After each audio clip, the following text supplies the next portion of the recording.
Her kommer en lille instruktion i, hvordan man bruger en TP8000 shunting radio. Start med at tænde radioen ved at holde tænd-sluk-knappen inde. Så skriver den RailSafe og sit ID-nummer. Når radioen bliver tændt, starter den på den kanal, den er slukket på. Det vil sige, det der er kanal 45. Hvis man har en anden kanal, så trykker man på CH-tasten og pile op eller pile ned. Indtil man er på den kanal, man kan være på, så trykker man OK via M-tasten. Så står den på kanalen. Når man skal bruge shunting-tonen, så kan man enten trykke på tonetasten på radioen, eller på tonetasten på mikrofonen. Og det er den lille oppe i toppen. Når man trykker på shunting-tasten, starter den shunting-tonen, den fortsætter indtil man trykker på tasten igen. Hvis man skal snakke i radioen samtidig, trykker man bare på taletasten, så holder shunting-tonen op, indtil man slipper tasten, så fortsætter shunting-tonen. Radioen her har en indbygget man-down-funktion, det vil sige, at kommer radioen ned at ligge, altså at bliver radioen vandret, så kommer der 3 advarselstoner. Når de 3 advarselstoner er udløbet, og der ikke er nogen, der har gjort noget, så går radioen i alarm, det vil sige, den sender en tonsekvens, som fortæller de andre radioer, at radioen ligger ned.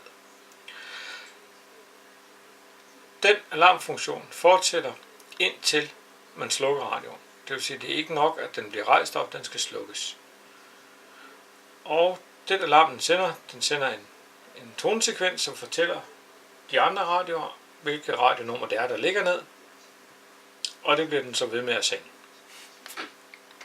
Og nu vil jeg så demonstrere med hensyn til den der alarmfunktion. Nu sætter vi en anden radio op, som står her. Den kører på samme kanal som den her. Så starter vi shunting-tonen. Og den kører sådan der. Det der sker er, at radioen kommer ned og ligge. Så sender den nogle alarmer. Så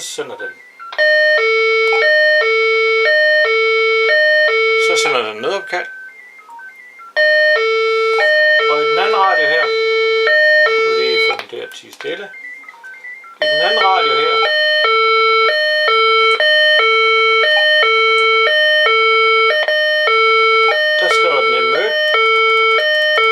der skriver den emergency, og så radio 04, som den her hedder. Det eneste måde at få den til at stoppe igen, det er at slukke for radioen. Så holder den. Sådan der.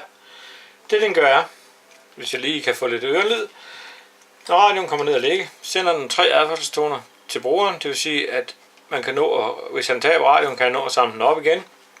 Bukker han sig ned, så den kommer vandret, så kan han nå at rette op eller få den op i lodret position, inden den sender alarmen.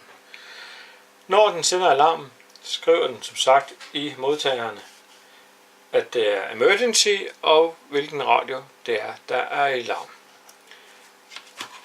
Alarmen kan ikke stoppe, uden at man får fat i radioen og slukker den.